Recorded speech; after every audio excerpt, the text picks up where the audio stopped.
What's up, family? I gotta admit, it was a good game from the Fever. I'm not gonna lie to you. The offense for both teams were hot garbage in the first half. Real bad, but the Indiana Fever did pull away, and man, it ended up being an entertaining game.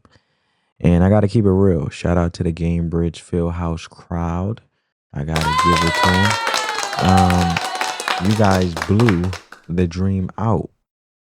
You could just feel the fire from that crowd. And it was too much for Atlanta. They couldn't handle it. The moment got too big for them, and it was a wrap from there. And this wasn't just some regular game. This was for every fan who stuck with the team through all the rough years. I mean, think about it. The last time the Fever won a playoff game was almost a full decade ago, back in 2015. And most of the players on this team weren't even in the league then. So after missing the playoffs every year from 2017 to 2024, this season was huge. But going out in two games would have felt awful, and the Dream pushed them right to the edge in game one and stole home court. So back at Game Bridge, with everything on the line, the place was absolutely electric. And it was do or die. And from that second the game started, the Fever played like it. So before the game, Coach Stephanie White was talking about what went wrong in Atlanta. And she said they didn't have that desperation for the full 40 minutes. And she wanted aggression. She wanted them to contest every single shot without fouling. And her team didn't just listen, they unleashed it on the Dream. And from the opening tip, you could tell it was a different energy. And this wasn't the team we saw in game one. This was a team possessed. And that energy in Game Bridge, I'm telling you, it was like another player on the court. The fans waited since 2016 for a home playoff game, and they created a total chaos for Atlanta. And every time the Fever got a defensive stop, the place just roared. And the Dream, who have a pretty high-powered offense, just looked rattled. And the Fever's whole game plan was just simple in my eyes. Make life miserable for anyone on the other team who touched the ball. And they wanted to prove that game one was a fluke.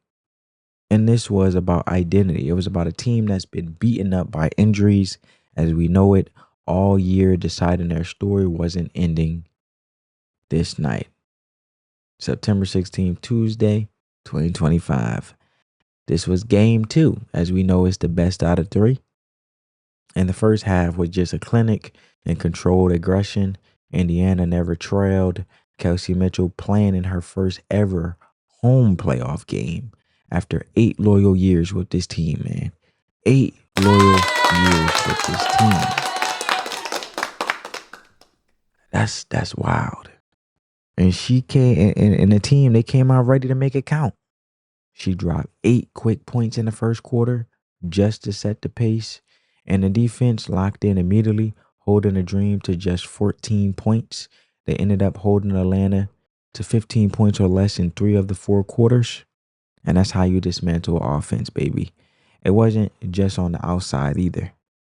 They controlled the glass, winning the rebounding battle to 37-27. That was huge because it killed Atlanta's second chance points and let Indiana control the pace. By halftime, not a single Atlanta player was even in the double digits. And the Dream, a team that can really score, only hit one single three-pointer in the entire first half. Meanwhile, Indiana's offense was balanced because Mitchell gave them the spark, but everyone else joined in. Aliyah Boston was a force inside, doing her thing. Natasha Howard showed up a little bit, and she added 6 points in the second quarter to keep the lead steady, and it was a team effort. They went into halftime 35-29, but it felt like they were in total control. And they turned into a physical defensive grind, and you can see it was getting to Atlanta. If the first half built the foundation, the third quarter is where they blew the roof off the place, man. As you guys see, Kelsey Mitchell had 19 points, 4 assists, 2 steals, 4. Come on, man. You already know. So, with that being said, you see the Spirit right here. The Indiana girls hanging tough. And the Fever was up 11. Now, this is what I'm talking about right here. Third quarter, Atlanta tried to make a run. They really did. They cut the lead down to 3, and you started to feel like, uh-oh, here we go. Here we go. But the Fever had other plans. They hit back with a 10-2 run that shut that down real quick. Look at Lexie Hull, man. The 3 at the end of the third quarter. I had to mute the audio due to copyright purposes, but look at it, man. Magnificent. Look, Kelsey Mitchell, the ball, phenomenal. Lexie doing her thing, and she always come through with key moments when it comes to hitting those clutch points, especially when it comes to the 3 and an important time in the game, baby.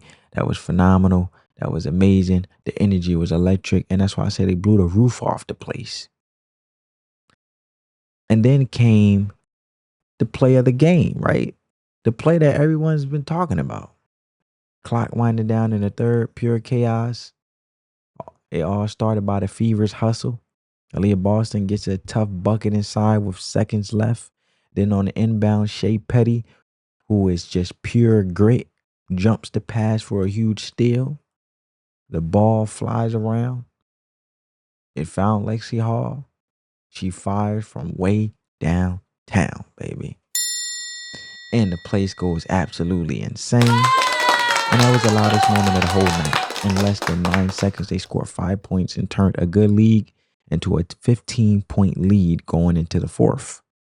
And it was a dagger. The sequence was all about effort, and it was about the moment you just knew. Everybody in that arena knew the season was not ending this night.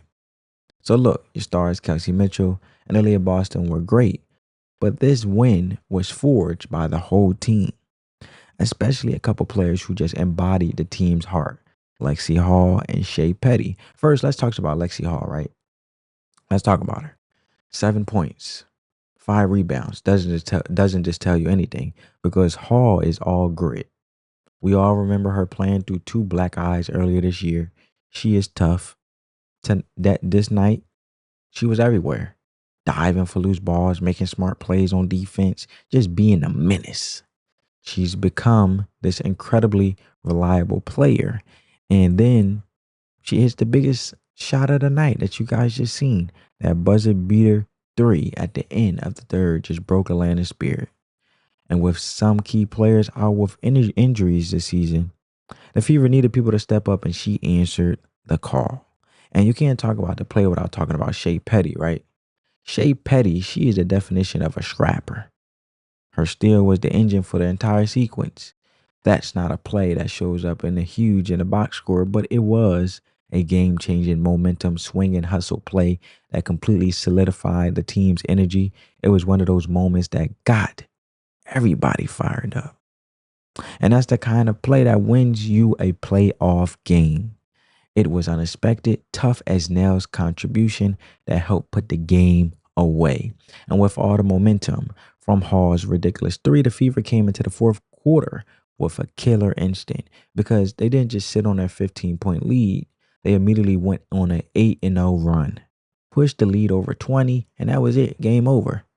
It was so dominant that the starters got to check out early and get some rest for game 3. And how about this for a final stamp on the game?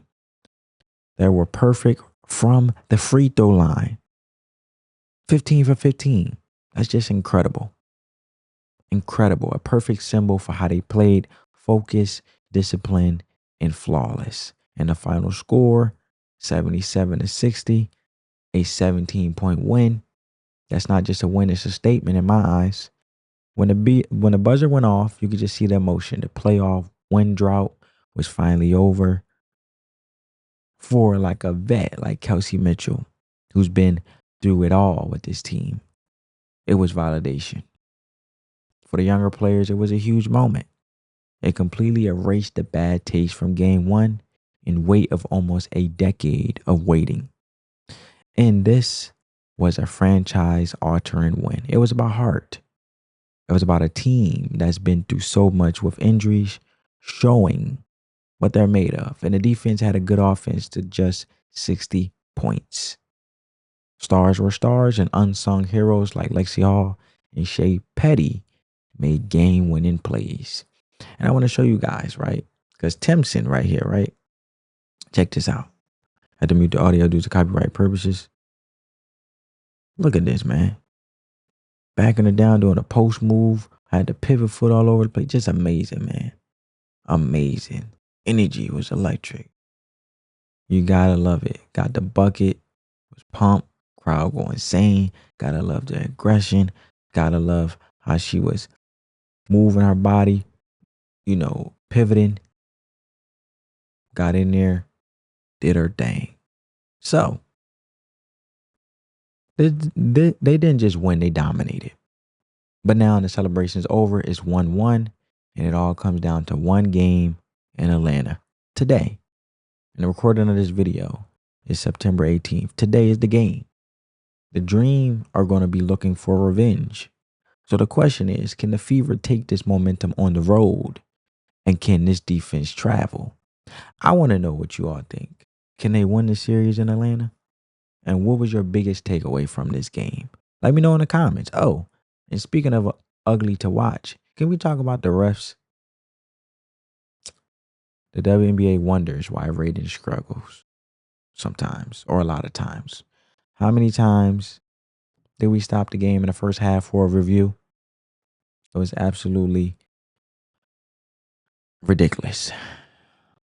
But we need to get some competent refs already, man. I don't know how much more to say it to make the right calls at the right time. It's that simple. But anyway, it was a big win, a really big win.